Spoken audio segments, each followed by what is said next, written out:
আল্লাহ নবী মুসা আলাইহিস সালামকে আল্লাহ তাআলা মুআজিজা দিয়েছিলেন। তিনি লাঠি জমিনে রাখলে সেটা সাপ হয়ে যেত, কিন্তু মুসা আলাইহিস সালামের ইন্তেকালের পরে কেউ আর ওই লাঠি দিয়ে মুভিং স্নেক বানাতে পারেনি। আল্লাহ নবী ঈসা আলাইহিস সালামকে আল্লাহ তাআলা আরো মাইন্ড ব্লোয়িং মুআজিজা দিয়েছিলেন। শ্বেত রোগী ধবল রোগীর গায়ে হাত বুলিয়ে দিলে রোগ ভালো হয়ে যেত। অন্ধ ব্যক্তি চোখে টাচ করে দিলে সে দৃষ্টিশক্তি ফিরে পেত।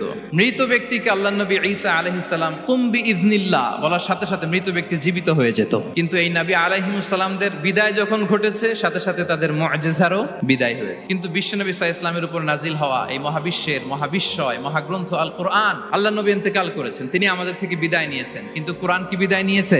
কিয়ামত পর্যন্ত থাকবে।